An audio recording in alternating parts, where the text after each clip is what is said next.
on behalf of the Nuka-Cola Corporation, we'd like to welcome each and every one of you. Fallout 4, the perfect place where nonsense meets apocalyptic end times, where realism and comedic relief rest within the same realm. Today, we have the perfect plan to display this in a prime-time example of shenanigans and sheer excellence, as we embark to find out, can you play Fallout 4 using only a paddleball? Well, that's terrific! We're so happy to welcome you to Nuka-World! Now, before you set off on your grand Nuka adventure, let me tell you about Our mission. Now, in order to carry out our dastardly deeds, we're going to need a few things first. To start off with a plan. And not just any plan, but a well thought out one. One that takes account for every nook and cranny, so we can avoid as many deaths as possible. Oh my god. Oh my god. Oh, error. System malfunction. Are you finished wasting my time, you filthy low-life scabber? Cause I'm getting bored, and when I get bored, I get violent. well, for the sake of not setting Nero off on a genocidal rampage, we'll just hop right into the action and I'll explain the plan as we go.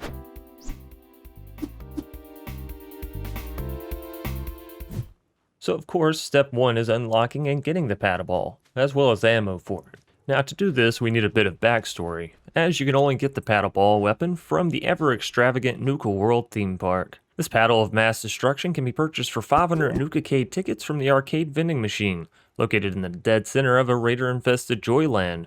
Now, typically the game doesn't inform you of the Nuka-World DLC until you reach level 30, for level 30 plus. Yeah, right. At which point, it'll turn on a new broadcast station for you to listen to, and find your way on over to the Gunnerfield Nuka-World Transit Center. From here, you can ride the monorail out to begin your adventures in Banditland. Now, the problem for us, of course, is that I'll be doing all this at level 1 with a fresh new character. I mean, after all, the goal is to primarily use the paddleball, so we can't really even begin playing properly until we have it. So, my plan early on is to become a master of running and hiding. This is some James Bond level stealth here. Since we'll really only have our fists and a few scraps once we encounter the gunners, our only move is to sprint past them and enter the station, where the great laws of Fallout will dictate that they can no longer follow us and we shall be safe. After this, we'll meet a sketchy guy named Harvey, and finally we'll be on our way into the park. Now if you think a level 30 Bethesda DLC is going to start off with a simple joyride into an amusement park full of fun times and glitter ponies, well, you're dead wrong. Upon arrival, you're actually trapped inside of a deadly obstacle course, infested with wild animals. We're not going to be able to get through this. Oh god.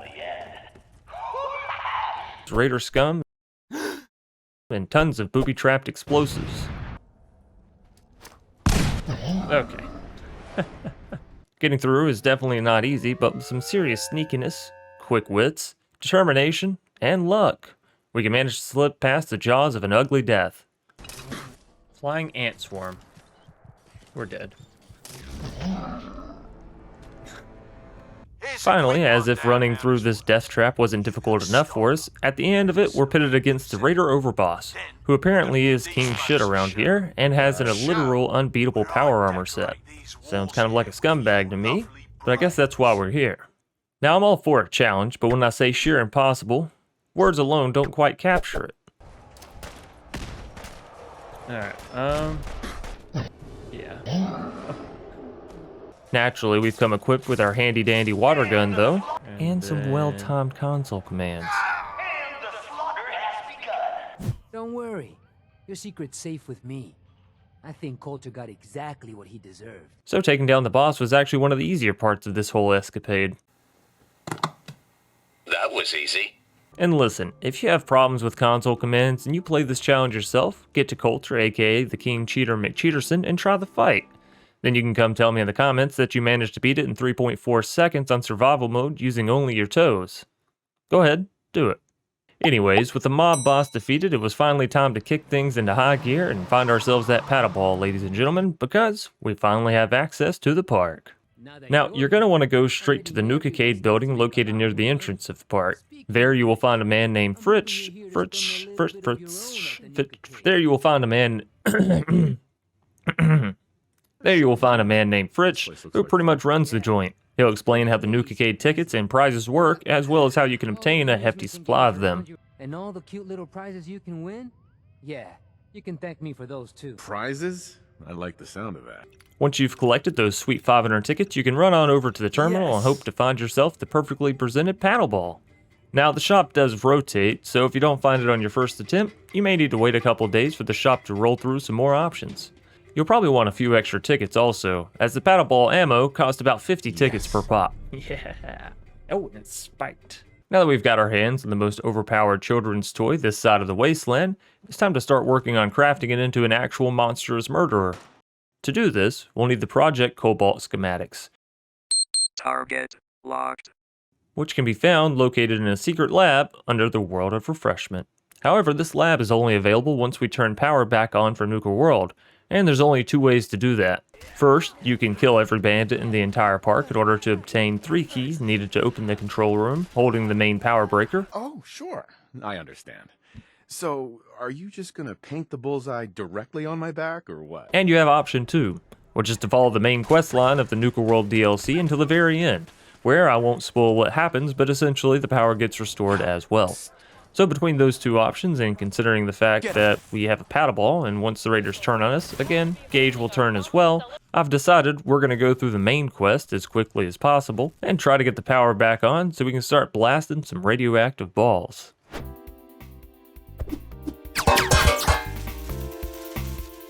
still here? Get the hell out of my face, you miserable, dung-sniffing dirt scratcher! For Phase 2, we'll have to gain the goodwill of our fellow raider companions. As it stands, there are 3 groups. First, there's the Disciples. They're your average raiders, don't care where they sleep, don't care what they eat, and typically killing is just for the fun of it. I'm Nisha. I lead the Disciples. We've only got one rule around here, and that's keeping the peace of this alliance. Otherwise, the way we see it, this world stopped caring about rules the moment people started dropping bombs on one another. Then there's the Pack. Yep, just like a pack of wild animals, always hooting and hollering. Name's Mason, the Pack's Alpha. This here's our side of town. You might be overboss, for now, but I'm the boss of the Pack, and it's gonna stay that way. And finally, there's the Operators. These wealthy, tech-savvy raiders care more about caps and hairstyles than anything else. I'm Mags.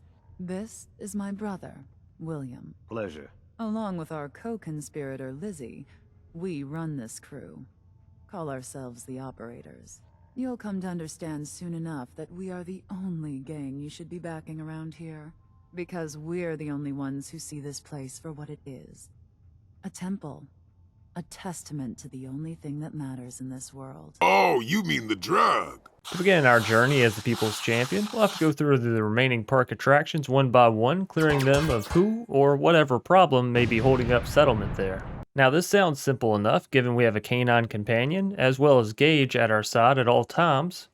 However, each attraction has some new and dangerous gimmick just waiting to roast, fry, or radiate our brains right into mush. Getting through each attraction actually took me quite some time, as most of it was ordering Gage to engage the enemies, and then I would simply stay hidden as he did most of the work. But it turned out to be mostly boring gameplay of me corner camping, just like those guys from Call of Duty we all know and love so much.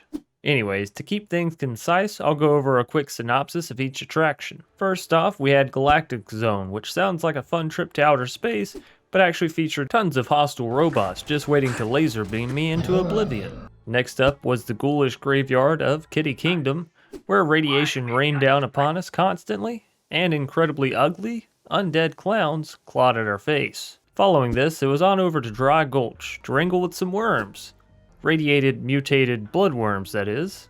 Afterwards, we bounced on over to the wonderful world of refreshment, and were greeted with several large mutated reptiles, which I can best describe as mutated turtle crab things. Finally, it was off to the safari adventure, where we faced down gigantic, radiated, and genetically modified super alligators, with the oh-so-lovely name of Gator Claw. Luckily, we did have a post-apocalyptic Tarzan to assist us in slaying these overgrown lizards. And once we finished, he gave us one of the most wonderful gifts I've ever been given in real life or a video game. It was an aluminum baseball bat with rocket thrusters to really launch each hit. if you know what I mean. With each section having been dealt with, it was time to show the raiders we meant business. And the best way to do that is by invading the Commonwealth, of course. And not to mention having gone through so many enemies and obstacles, we managed to hit level 18, which means we can now modify our paddle ball into an actually decent weapon, as we can begin setting each ball on fire. It's still inefficient with ammo, but we should be able to slay some enemies. And my first stop in the Commonwealth was, of course, good old Starlight Drive-In. Following this, Shank asked us to set up 2 more settlements, which is pretty much just a wash, rinse, repeat cycle of everything we just did, so we'll just move on from here. Finally, once the settlements have been settled, we hear news that Nisha, the leader of the Disciples, has turned on us and headed to the Nuka-World power plant. She intends to try and seize control of the whole park by holding the power hostage. If that bitch thinks she's going to get away with this, she's dead wrong. Luckily for us, though, we not only have more soldiers than her, but also an infinite number of saves, so no matter what, at the end of the day, I will win, one way or another. And just like that, another overgrown crybaby was dealt with, and we could finally turn on the power to the park, which means the Project Cobalt schematics can finally be ours. So after the world's quickest loot drop, we were back down in the depths of the world of refreshment to find our last puzzle piece in amplifying our paddleball prowess.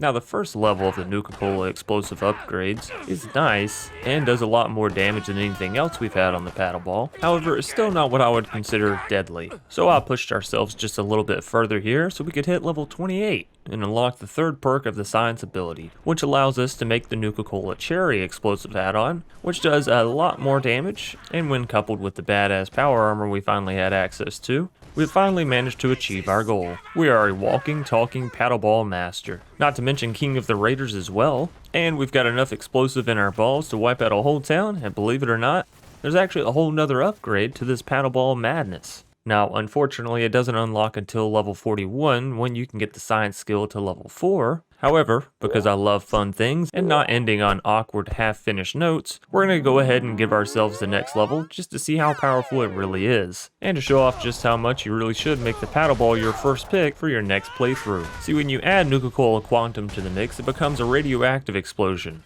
At which point all hell breaks loose and any victims standing in your way have a mere few seconds before being completely obliterated. I mean, seriously, this thing is not only deadly, but it also looks really cool. So if you do manage to come out here and get the paddleball, just make sure that you push it far enough where you can actually achieve this level of ridiculousness. And so to finally answer the question, can you play Fallout 4 using only a paddleball?